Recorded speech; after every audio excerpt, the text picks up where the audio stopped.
preguntas son. Y en esa hoja tú vas a anotar, si traes ahí un bolígrafo, una pluma, un lápiz,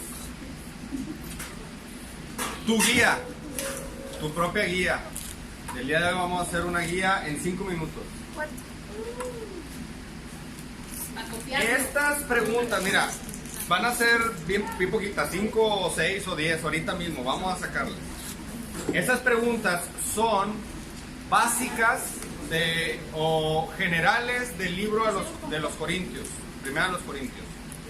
¿Y qué va a pasar? Estas preguntas que tú vas ahorita a anotar, o no precisamente las preguntas, sino el concepto, tenlo por un hecho, casi un hecho, que eso va a ser o van a venir preguntas de ahí en la competencia, en la dinámica la dinámica bíblica. No estoy muy seguro cuántos, van 2 años, ¿verdad?, de una dinámica bíblica, o 1, van 2. Y si no mal recuerdo, hubo un equipo que ganó el campamento. Sí fue así. Ganó el campamento por las dinámicas bíblicas.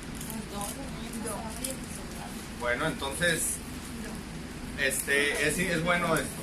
Ahora, bien, por ejemplo, fácil, rápido, vamos.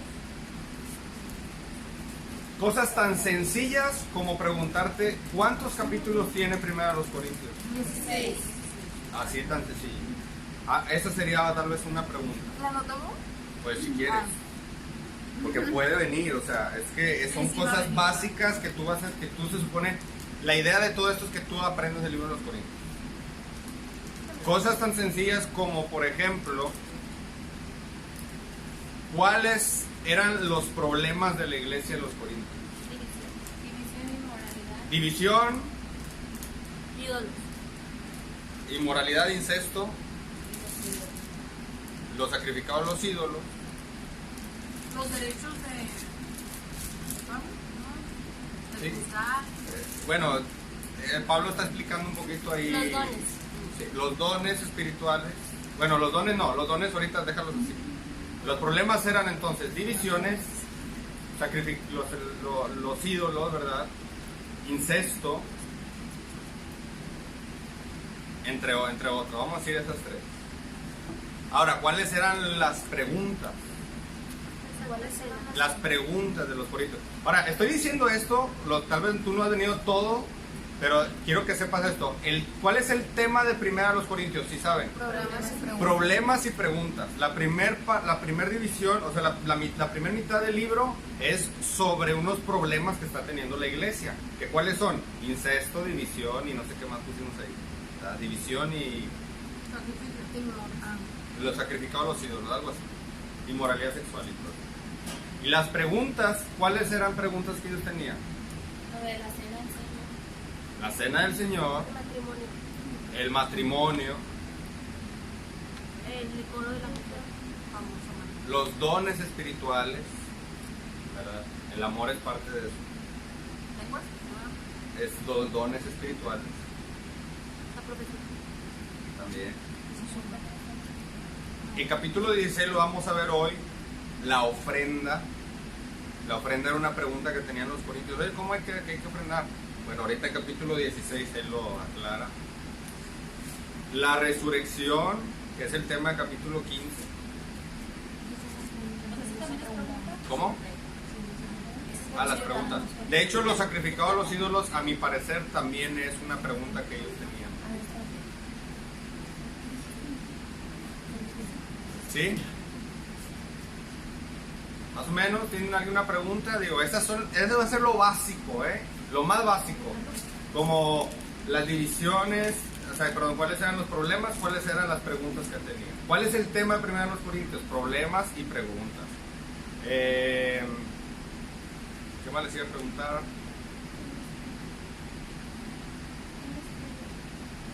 Sí, cosas como que quién escribió Primera de los Corintios, ¿verdad? Eso se me hace que es demasiado sencillo. La sabiduría. Por ejemplo, ahorita no va a haber tiempo de esto, pero voy a hacer una guía muy pequeña, porque Maya está haciendo otra cosa también que va a ayudar a la dinámica. muy pequeña de, por ejemplo, ¿cuál es el tema del capítulo 1? ¿Cuál es el tema del capítulo 2? ¿Cuál es el tema del capítulo 3? Cosas como esas, ¿verdad? Vas a ir aprendiendo. ¿Qué más les iba a preguntar? Por ejemplo, ¿alguien se sabe el tema del capítulo 1? Sí, sí es eso, pero es más que nada otra cosa que los corintios estaban pasando.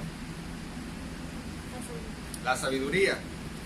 Entonces el capítulo 1 es la sabiduría de Dios contra la sabiduría del hombre. ¿Sí? Entonces así nos vamos a ir, así van a estarlo viendo. Son preguntas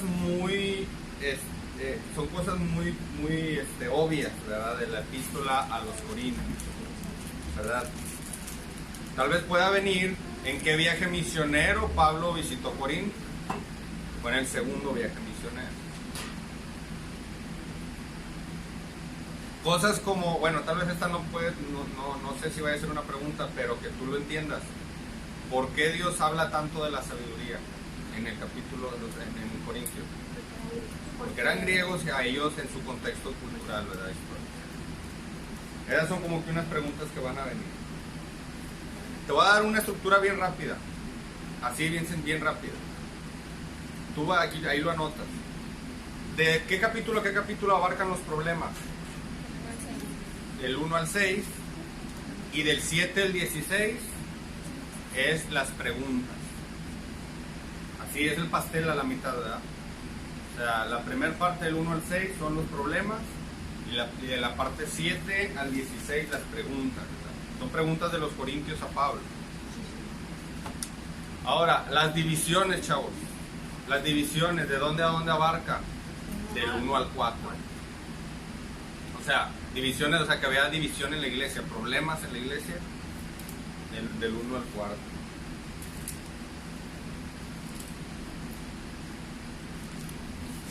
Capítulo 5, 6 y 7. Sexualidad.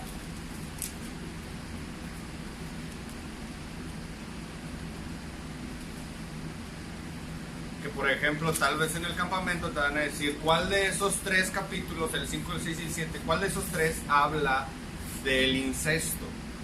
Ah, pues el 5, porque el hijo le quitó la esposa al papá, así cosas como esas. El 6, que tu cuerpo es templo del Espíritu Santo. El 7, el matrimonio. Pues. Ahora, ¿sí están conmigo, verdad? ¿Sí vamos bien? Sí, bueno, del 8 al 10, capítulo 8 al 10, ¿qué crees que es? Ídolos.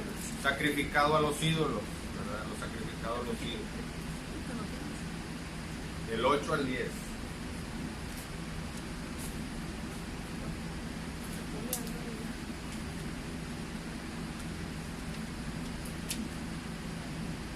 Otra sección importante es del 12 al 14.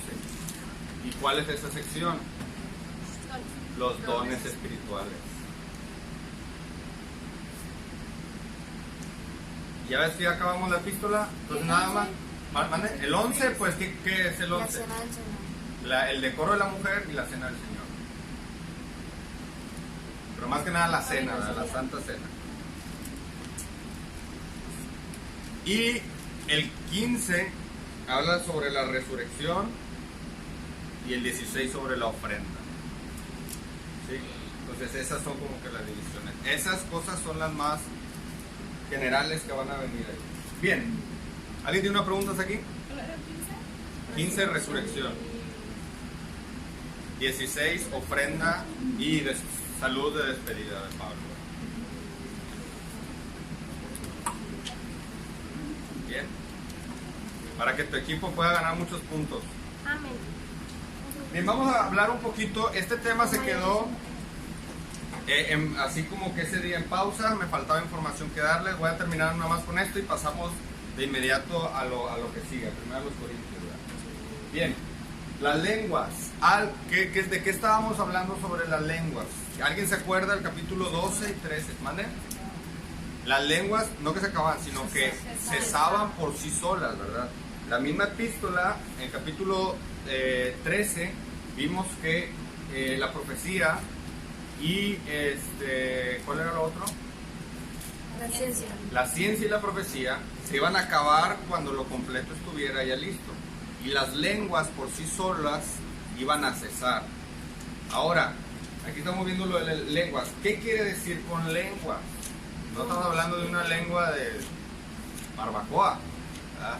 Estamos hablando de como que algo de que tenga que ver con el lenguaje. Y por ejemplo, algunas posibilidades que estábamos viendo aquí, era una lengua angélica, que esto no podemos nosotros decir que así era, porque no hay ningún pasaje en la Biblia que diga que Pablo hablaba en lenguas angélicas.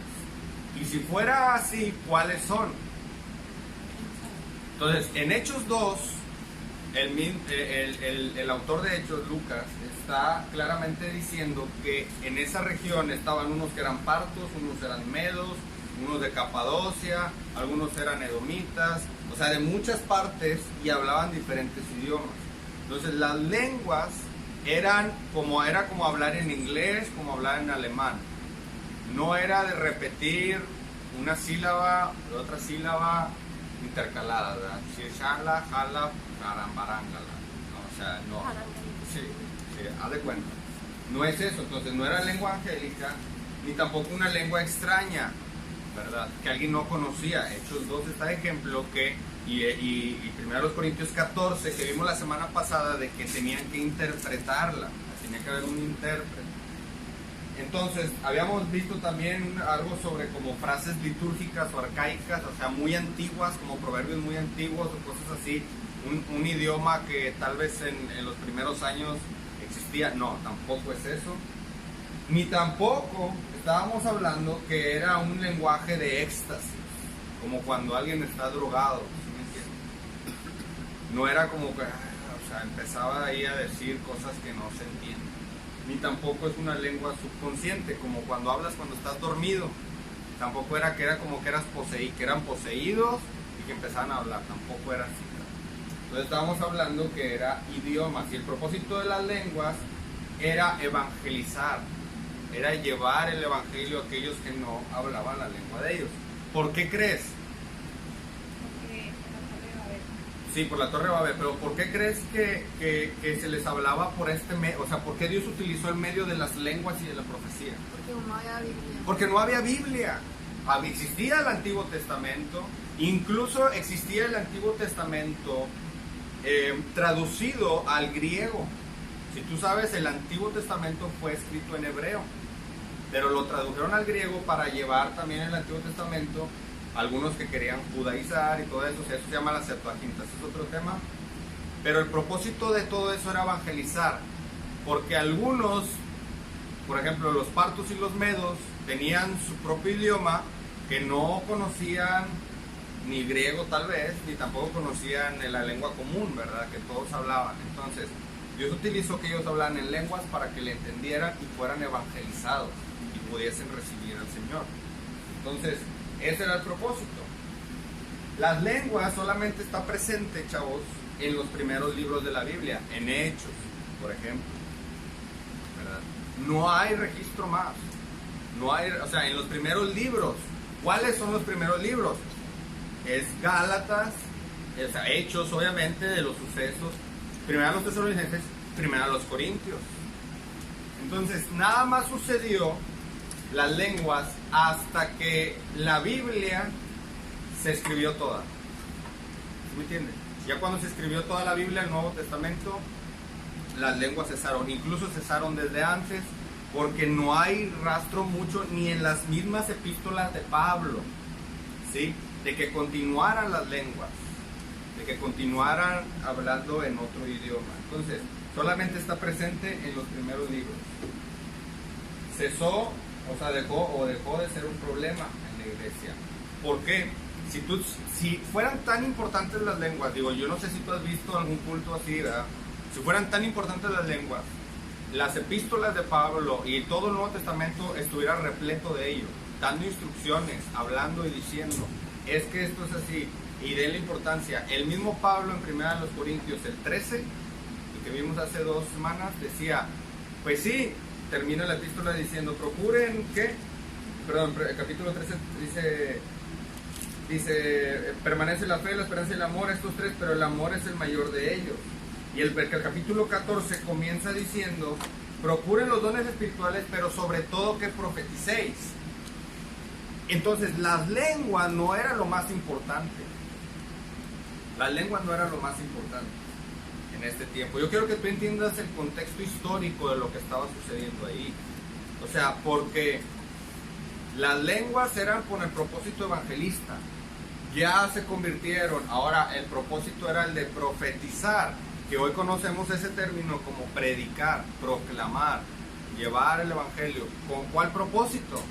El de la que la gente se edifique, ¿cierto? Porque tú recibes a Cristo y no nada más se queda ahí. O sea, el propósito es que crezcas en tu fe.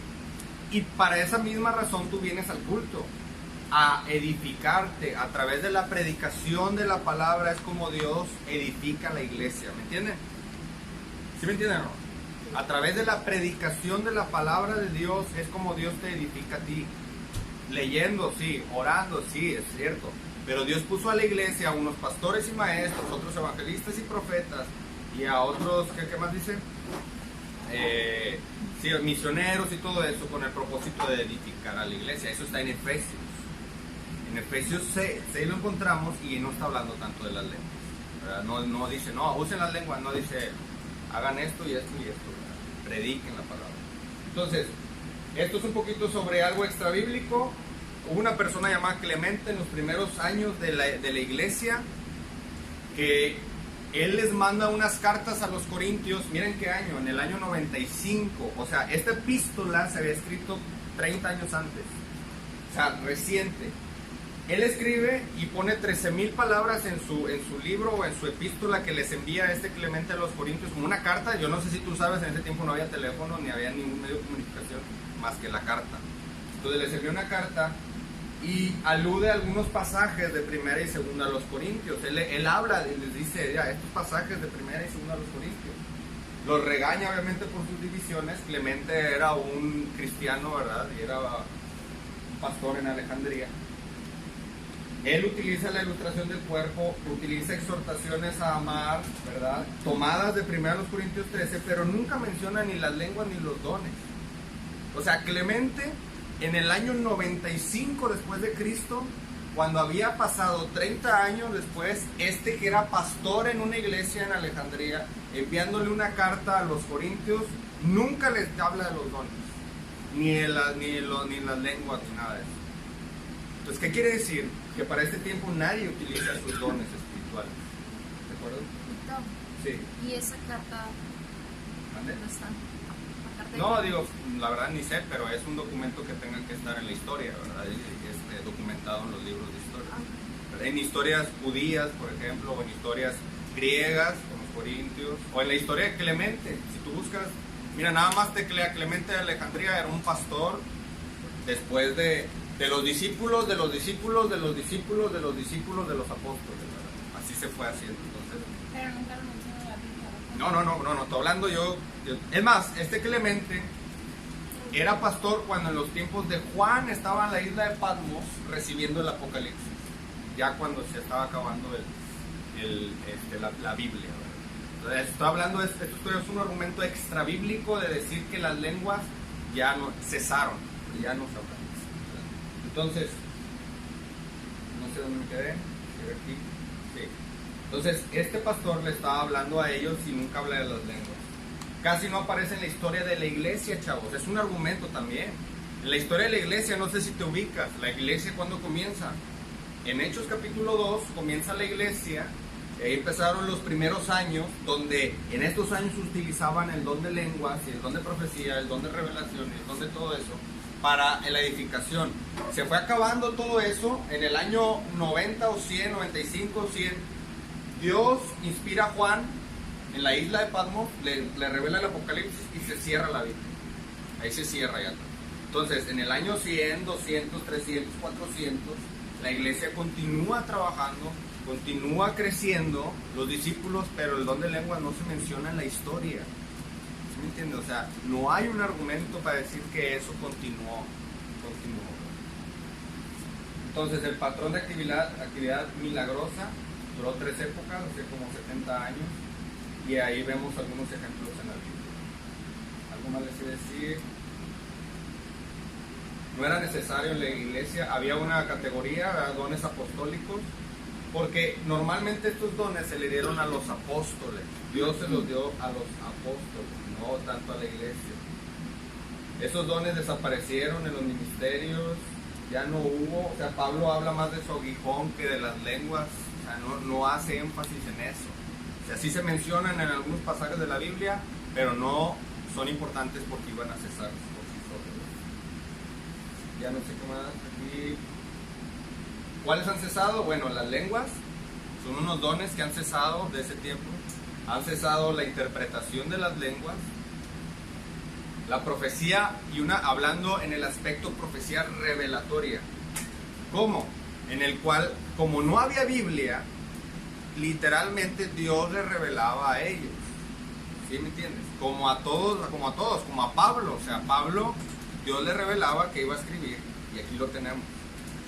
Revelación. Pero como cuando Juan escribió Apocalipsis, ¿verdad? Sí, claro.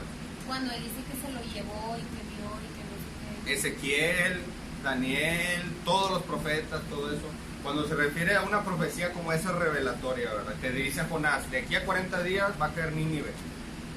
¿Quién se lo dijo? Dios se lo dijo, ¿verdad? No lo leyó en una epístola. Entonces, de esa profecía iba a cesar también. Entonces se acabó, eso ya no hay. Discernimiento de espíritus, sanación, ¿verdad? O sea, tú no tienes el poder para sanar a un enfermo. No hay un pastor que tenga ese poder para sanar. Eso lo hace Dios, y simplemente lo hacemos a través de interceder en oración, en suplicar a Dios por eso. Milagros, los milagros nada más los vemos con los apóstoles. Todas estas cosas que tú lo ves en esto que estamos hablando, son cosas más que nada que el mismo Jesucristo les dijo a los apóstoles que ellos hicieran. A los apóstoles. Porque a veces ni siquiera después de los apóstoles no hubo gente que hiciera este tipo de dones. De hablar en lenguas, de profecía, de sanar, de hacer milagros, ¿verdad? O sea, como Pedro, que levantó al cojo ahí en la puerta de la iglesia La Hermosa, ¿verdad? Ya no había esos dones. Entonces, si en este contexto iba a haber, entonces prácticamente Pablo les dice que sigan las reglas, ¿verdad? ¿Cuál es la regla? Si capítulo 14.1 les está diciendo que el don de lengua no es lo más importante era el predicar, proclamar la profecía, ¿sí? Solo con interpretación para edificar a otros, ¿verdad? Eso de las lenguas y todo eso. El hablar en lenguas no era una demostración de espiritualidad, de que vivían en consagración, porque hoy en día las iglesias de este tipo dicen que una demostración del Espíritu Santo en tu vida es cuando de repente empiezas a hablar en lenguas, ¿sí? En este contexto, en el contexto del siglo XXI, ¿verdad? O sea, dicen, si tú no hablas en lengua es porque no estás lleno del Espíritu. Entonces todo mundo, para que no quede evidenciado de que o sea, empieza a inventarse una lengua rara y extraña. ¿Y cómo aprendieron? Bueno, escuchando a los otros, ¿verdad? Repitiendo. Entonces no era una forma de espiritualidad. Jueces presentes, todo esto lo vimos cuando vimos el capítulo 3. No a las mujeres se les daba ese don. Y el culto era con orden. Si alguien hablaba, ya lo vimos esto, ¿verdad? O sea, si alguien hablaba, era en orden, tranquilo y calmado, ¿verdad? Y alguien interpretaba. ¿Qué está diciendo en otra lengua? Pues está diciendo que reciban el Evangelio, que Jesucristo murió por sus pecados, que Él les puede salvar, que por la fe en Cristo y todo eso, ¿verdad? Entonces, si tú tienes algún don, no indica aprobación divina. ¿Sí? Sansón tenía, Saúl, Balaam y todos los que están ahí. Tampoco indica espiritualidad. ¿Alguien tiene una pregunta sobre estos los dones? Porque va a pasar rápido lo demás. Yo tengo uno de la lengua. Sí. Que no sé cómo formularla. O sea, si se supone que las lenguas eran para evangelizar a las demás personas, todas las personas que escuchaban a la persona que hablaba lenguas, ¿los podían entender o solamente algunas personas? Bueno, normalmente, sí, lo vimos en el capítulo 13, que Estoy aquí en el 13. Ah, perdón, era el 14. Que si alguno no entendía, mejor cállate, no tiene caso. O sea, prácticamente había, como en Hechos 2, había, como te digo, algunos de Media y Persia, que tal vez hablaban el idioma de Babilonia. Había otros de Capadocia, que tenían su lengua. Entonces de repente, Dios, o sea, Él empezó a hablar en la lengua de los capadocios, y empezó a hablar a los capadocios. ¿Sí me entiendes? Entonces, pero tal vez él no entendía, pero había un intérprete, a una persona tenía el don de interpretar lo que él está diciendo para que todos puedan ser edificados. ¿Sí me entiendes? O sea, tú no podías hablar en la lengua si no había alguien que te interpretara. ¿Me explico? Es como si vengo a hablarles en alemán y nadie me entiende y voy a estar una hora aquí hablando en alemán sobre 1 Corintios. ¿Y cómo vas a salir? No, pues quién sabe qué dijo. No, había un intérprete que te decía, oye, él está diciendo, en este idioma, está diciendo que tú eres un pecador, necesitas recibir el evangelio. Él vino hace 35 años, en este contexto, ¿verdad? Él vino hace 35 años y murió en una cruz y necesita recibirle. Y entonces él está hablando en esa lengua y te está interpretando, ¿verdad? Lo está traduciendo, por así decirlo. Pero no son lenguas raras, extrañas, eran idiomas en este tiempo. Creo que el pastor lo dijo hace poquito, hace un domingo. ¿Alguien más? ¿No? 1 Corintios, vamos a 1 Corintios 15, rápidamente. 1 Corintios, capítulo 15, ese es un capítulo muy bonito. Se predica normalmente en noviembre, cuando es la resurrección, cuando se habla del Día de Muertos y todo, pues se habla de la resurrección, ¿verdad? Se utiliza mucho en Semana Santa, ¿verdad? Creo que no sé cuál día es el que se celebra, el domingo, creo es el domingo, ¿verdad? Se habla de la resurrección. Capítulo 15 nos enseña eso. Entonces, prácticamente los versículos del 1 al 4 nos están hablando un poquito sobre el Evangelio. El Evangelio, chavos, no valdría de nada si no el Señor no hubiese resucitado. Por eso para mí es una de las celebraciones, a mi punto de vista, más importantes de la iglesia local. El día que celebra la resurrección es de lo más importante que puede haber, porque si Cristo no hubiese resucitado, vana es nuestra fe. Hay otro pasaje, no me recuerdo cuál, a lo mejor es aquí mismo, que dice eso. Si Cristo no hubiese resucitado, entonces tu fe no es vana, ¿verdad? O sea, Él murió y quedó en la sepultura.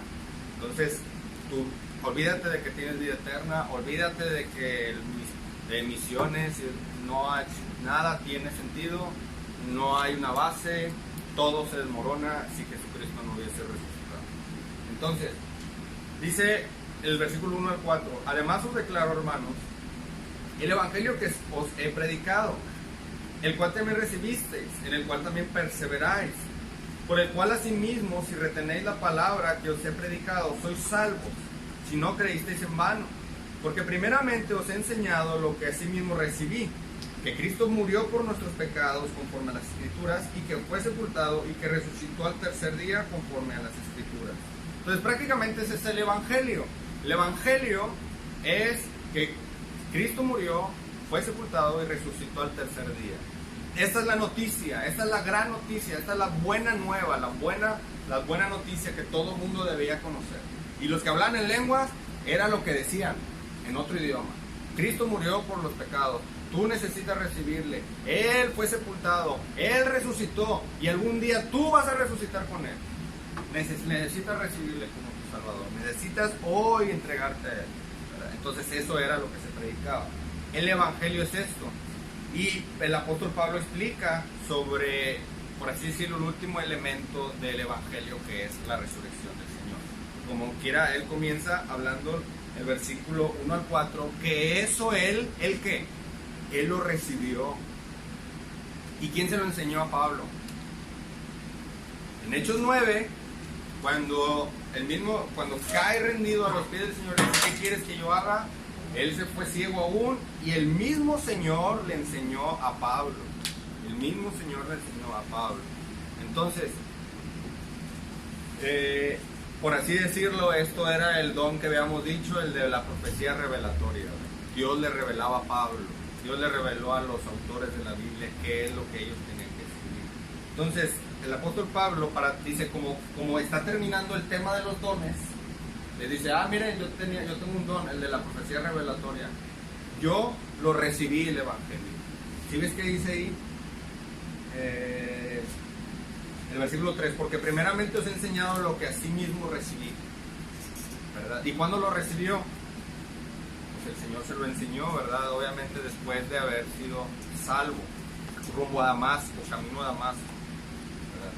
Entonces, el capítulo 15, estamos viendo un poquito tal vez por la estructura del tema, del libro, perdón. Entonces, capítulo 5 al 10, la ética y moralidad, ¿verdad? ¿Sí? Estábamos hablando sobre eso. Mira, ahí está el 5a, incesto, 5b, fornicación. El capítulo 6, defraudar a los hermanos. Capítulo 7, el matrimonio o el celibato, ¿verdad? En su defecto. La libertad cristiana es una dentro de una cultura pagana. Ahí están los capítulos 8 al 10, ¿verdad? Lo ofrecido a los ídolos, el ejemplo de Pablo, el problema contra la idolatría. Del capítulo 11 al 14, la eclesiología, o sea, el estudio de la iglesia, cómo deben de hacerse las cosas en la iglesia, con orden, decentemente, el uso de los dones y todo eso. Del 11 al 14, la Santa Cena, cómo debe venir la mujer vestida a la iglesia, ¿verdad? Con decoro, con modestia, no con peinados ostentosos y todo eso. Entonces, ahí vemos de capítulo 12 al 14 algo sobre los dones espirituales, ¿verdad? Ya lo anotaron, ¿verdad? Dones, el amor, la profecía, sobre las lenguas. Capítulo 15 habla también de escatología.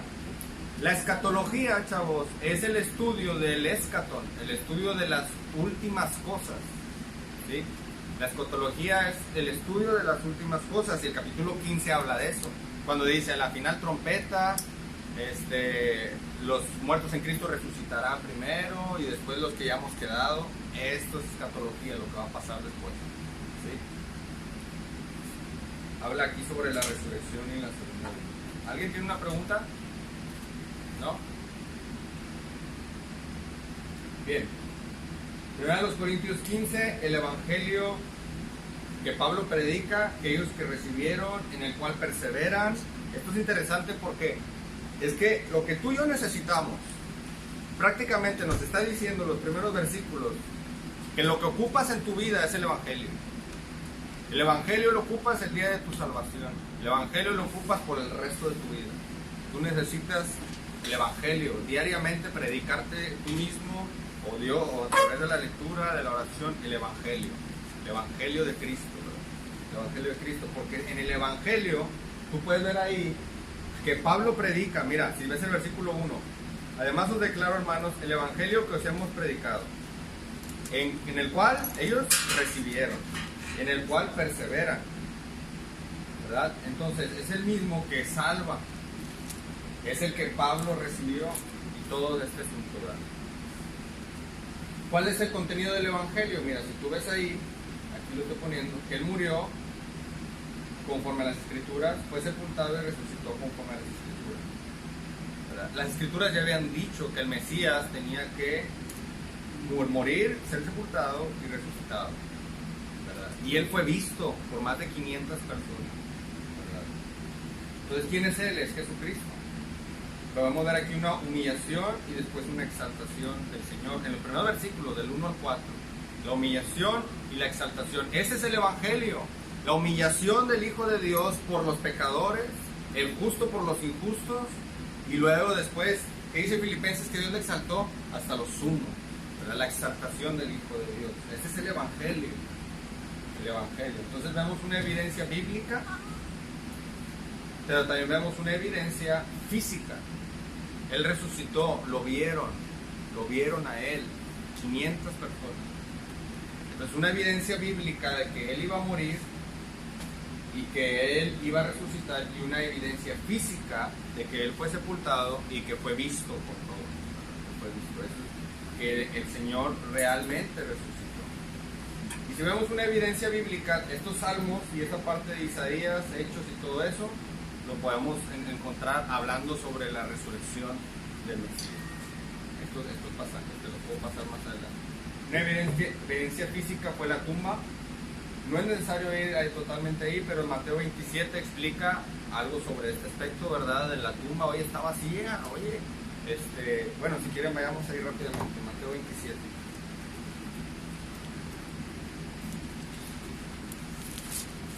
Esto es muy glorioso, chavos, porque de esto también pende nuestra fe, ¿verdad? De la resurrección del Hijo de Dios. Mateo 27 dice el 62. Mateo 27, el versículo 62 dice así: al día siguiente, que es después de la preparación, se reunieron los principales sacerdotes y los fariseos ante Pilato, diciendo: Señor, nos acordamos que aquel engañador dijo, viviendo aún, después de 3 días resucitaré.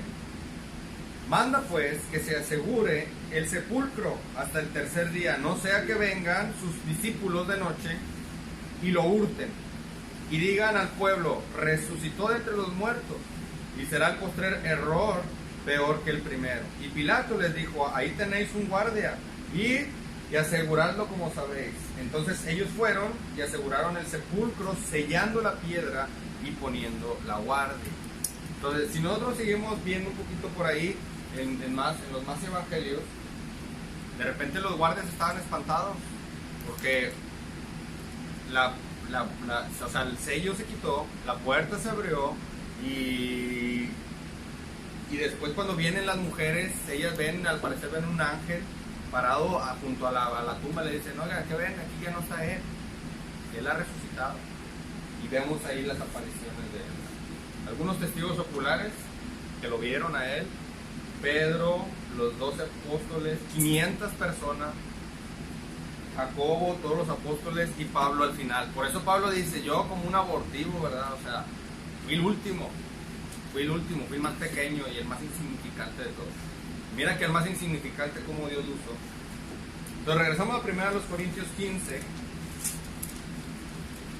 y vemos el versículo 6 que muchos de ellos aún viven. Entonces, chécate esto, dice el 15:6.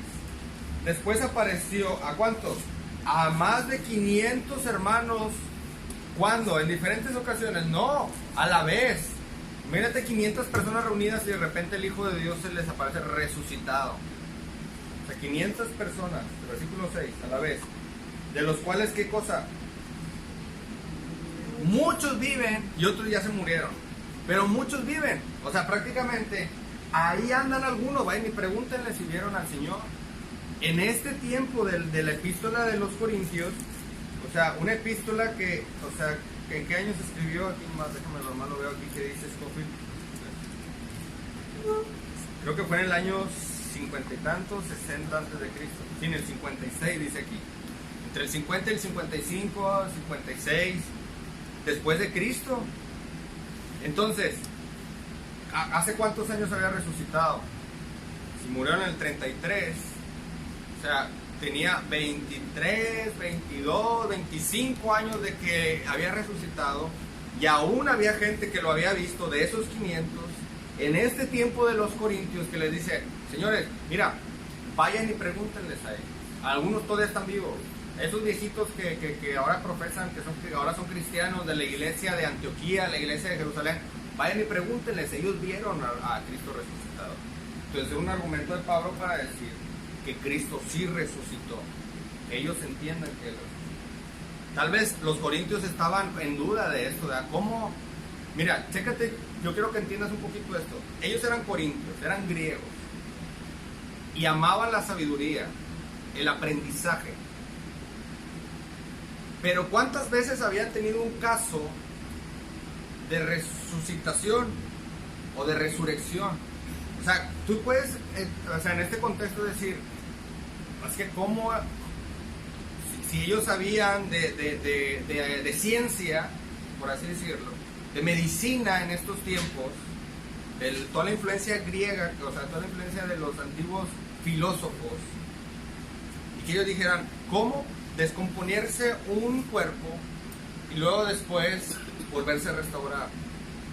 Entonces los corintios dicen, eso no es verdad, eso no es posible, o sea, ¿cómo puede pasar? Entonces venían falsos maestros y diciendo, no, pues es que eso no es verdad, este no es el evangelio, ese no es para tu salvación.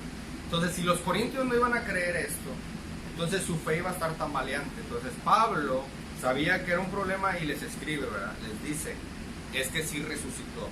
¿Cuál es la primera evidencia? Se le apareció 500 hermanos y todavía algunos están vivos. Vayan y pregunten. Y aparte esto, y aparte lo otro. Entonces, ¿cuántos versículos tiene el capítulo 15, chavos? O sea, nomás date cuenta de que Pablo le puso importancia a eso. Oiga, ustedes tienen que saber que el Hijo de Dios resucitó. O sea, Pablo, el testigo. Él es el último de todos los que vieron al Señor. Ya no viene otro apóstol después de Pablo. Él es un abortivo, nacido fuera del tiempo. Y también se considera el más pequeño, ¿verdad?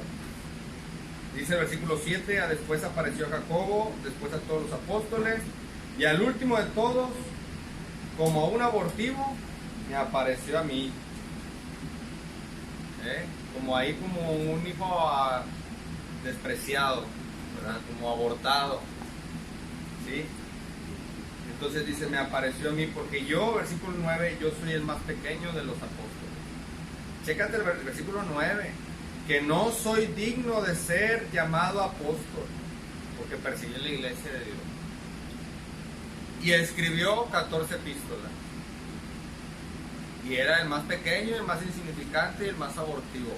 Si tú pudieses hacer un viaje al capítulo 1, que les dice, no hombre, miren hermano, no te preocupes si no eres muy noble, ni muy entendido, porque de lo vil y lo menospreciado, Dios escogió a sus hijos. Y le dice Pablo, yo soy uno.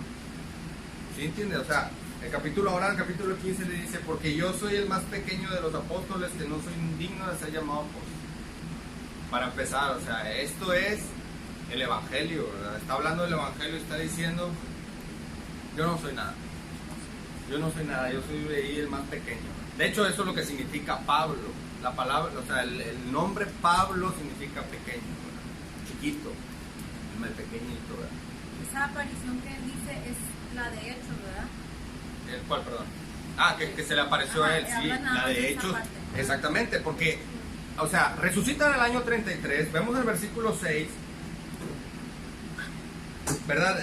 O sea, y el versículo 4 dice, fue sepultado, resucitó y el tercer día conforme a las escrituras. ¿En qué año es eso? En el 33. Tenía 36 años, ¿verdad? 33 años el Señor. Entonces, y luego dice, y se le apareció a Cefas y después a los 12, después apareció a más de 500 hermanos, de los cuales muchos viven y otros ya duermen. Después se le apareció a Jacobo y después a todos los apóstoles. Y después de años, al último de todos, como un abortivo, me apareció a mí. ¿Cuántos años pasaron? La mera verdad no traigo el dato, pero no pudo haber pasado muchos años. Todos los apóstoles estaban vivos cuando Pablo se convierte en Cristo, ¿verdad? Porque el primero que se muere fue Jacobo, fue uno de los primeros que se muere. En el capítulo 12, Herodes lo mata. Capítulo 12 de Hechos. Pablo se convierte en el 9, en Hechos 9. Entonces Pedro estaba encarcelado y todo ese rollo. Entonces, prácticamente el último de ellos fue Pablo. Se le aparece el Señor y él fue el último de los apóstoles. El más pequeño, que por eso su nombre cambia. Saulo a Pablo, el pequeño. Pablo el pequeño, el insignificante. ¿Alguien tiene alguna pregunta? ¿Dudas? Bien, vamos a tomar un break. ¿Qué les parece? Un break de 15 minutos. En 15 minutos seguimos y comenzamos. Rebe, ¿quieres dar alguna instrucción del